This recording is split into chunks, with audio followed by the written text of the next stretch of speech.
शुक्लांबरधरं विष्णुं शशिवर्णं चतुर्भुजं प्रसन्नवदनं ध्यायेत् सर्वविघ्नोपशान्तये अगजाननपद्मार्कं गजाननमहार्निशम् अनेकदन्तं भक्तानाम् एकदन्तोपास्महे।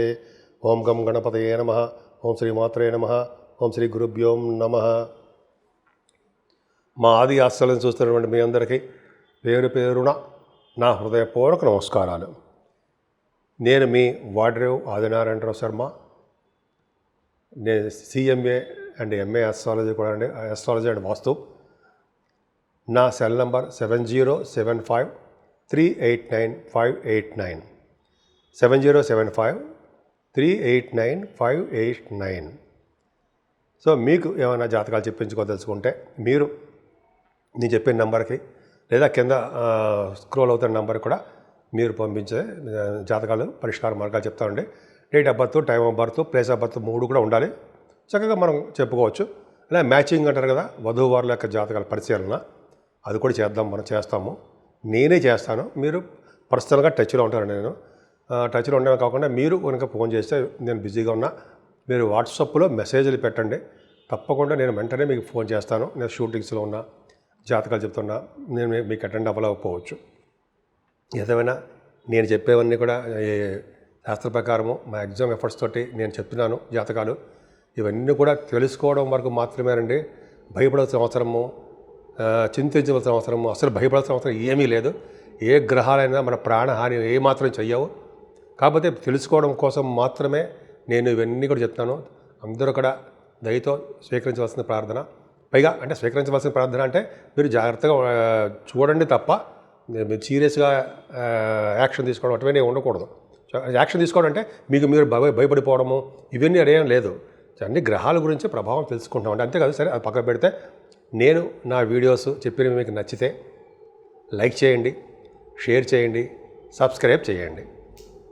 ఇప్పుడు మనం జూలై 6th నుంచి 12th వరకు కూడా ఈ వారం రోజులు ప్లానెటరీ పొజిషన్స్ మనకి ఏమి ఇస్తారు, మనం ఎట్లా ఉండబోతున్నాం అనేది మనం తెలుసుకుందామండి.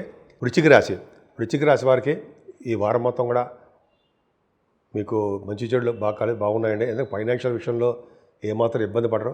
చక్కటి ధన సంపాదన పెరుగుతుంది. కుటుంబంలో పలుకుబడి పెరుగుతుంది. కుటుంబంలో వృద్ధి కలుగుతుంటుంది. బంధువులు అంటే బాగా ఇష్టపడుతుంటారు మీరు. అలాగే చంద్రుడు కూడా 9-10 తారీఖుల్లో ద్వితీయ భావంలో ఉండి గురుదృష్టి రవిదృష్టి ఉండడం వల్ల మరింత ధన ప్రాప్తి కలుగుతూ ఉంటుందండి మీకు వృశ్చిక రాశి వారికి. పైగా సంగీతంలోనూ పాటలు పాడడంలోనూ మీరు బాగా ముందంజలో ఉంటారు. ముఖ్యంగా ఆభరణాలు, బంగారు ఆభరణాలు కొనుక్కొని తీరుతారు. 9-10 తారీఖుల్లో కొంతమంది మీ జాతకాలు రీత్యా బంగారు ఆభరణాలు కొనుక్కోవడానికి అవకాశాలు ఎక్కువ. ఒక అద్భుతం అండి. ముఖ్యంగా చెప్పాలంటే ద్వితీయ భావంలో ఇలా కాంబినేషన్ ఉందంటే చదువు కూడా బాగా వస్తుంది. 4th భావంలో రాహు అంత మంచి ఫలితాలు ఏమి ఇవ్వడండి.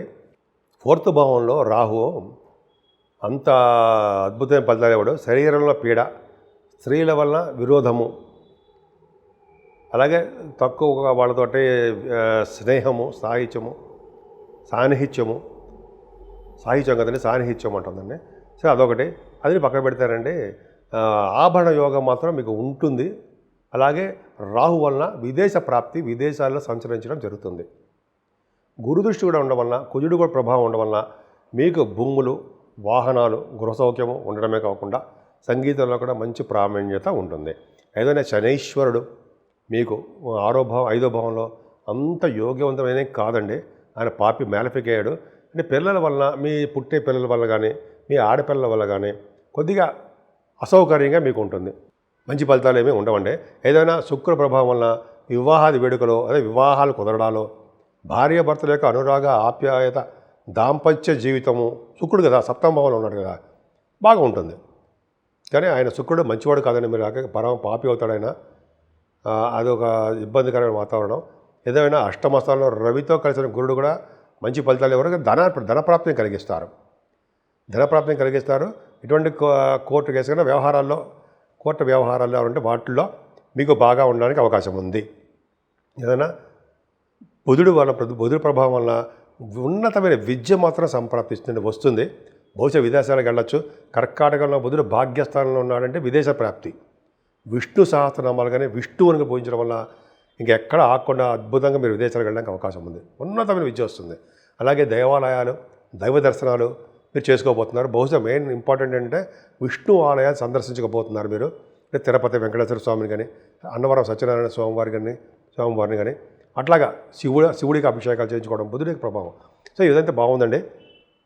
భాగ్యం వృద్ధి అవుతూనే ఉంటుంది. ముఖ్యంగా బిజినెస్ సంబంధించిన స్టేషనరీ బిజినెస్, ఫుడ్ బిజినెస్, ఇవన్నీ కూడా బట్టల వ్యాపారాలు ఇవన్నీ కూడా బుధుడు కాంబినేషన్ కాబట్టి బాగా డెవలప్ అవుతాయి. తెలివితేటలు ఎక్కువ ఉంటాయి. మ్యాథమెటిషియన్స్గా బాగా రాణిస్తారు. భాగ్యంలో బుధుడు ఉన్నాడంటే వేదశాస్త్ర పండితులకి, ఆగమశాస్త్ర కోవిదులకి బుధుడు కూడా యోగిస్తాడు ఉంటాయి. ధనప్రాప్తిని కలిగిస్తాడు, వాహన యోగాన్ని కలిగిస్తాడు. కుజుడు దశమంలో కుజుడు దిగ్బలుడు, అంటే పవర్ఫుల్గా ఉంటాడనమాట. కుంభరాశిలో అంటే అదే సింహరాశిలో అంటే మరింత పవర్ఫుల్. సో కేతుతో కలిసినాడు, మరింత అద్భుతం.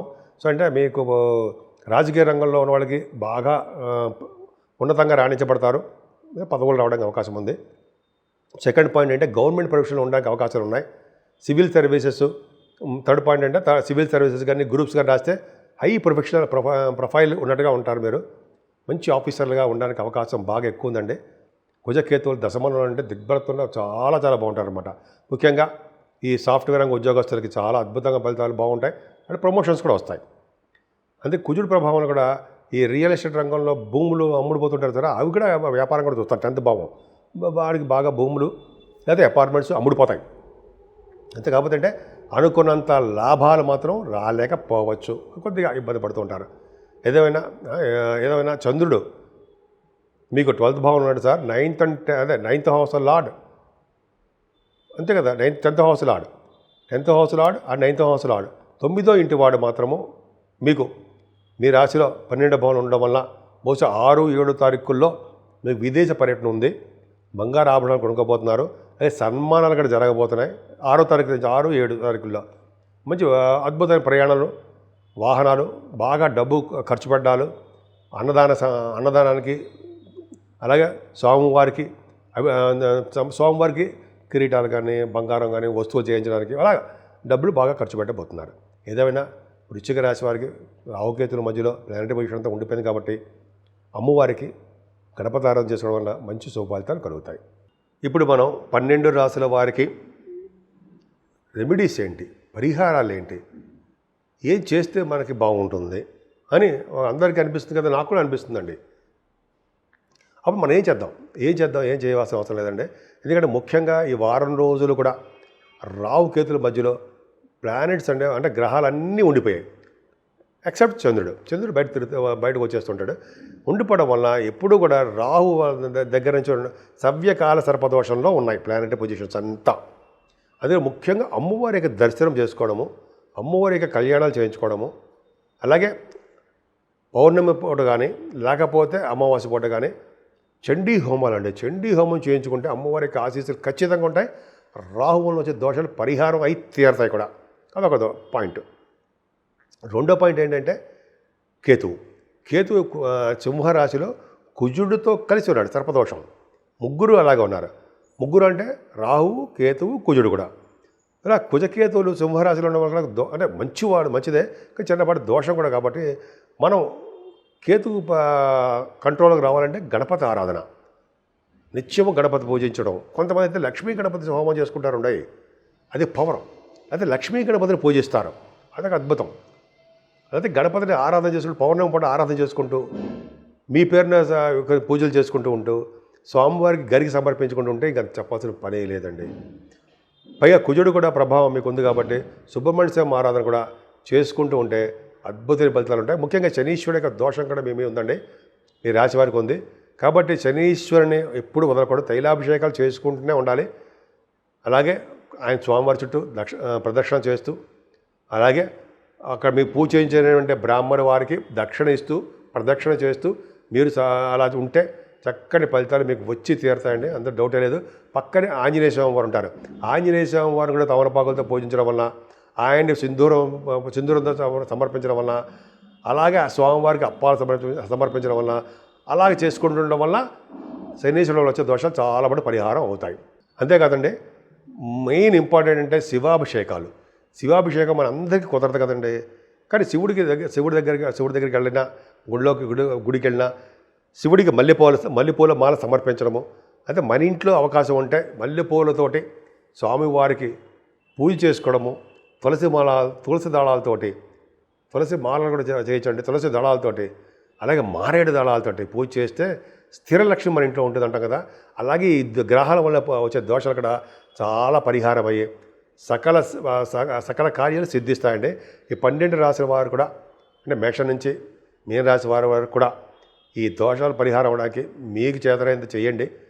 జనరల్గా పరిహారాలన్నీ చాలా పరిహారాల వలన మీ దోషాలు కూడా చాలా కంట్రోల్ అయిపోతాయి.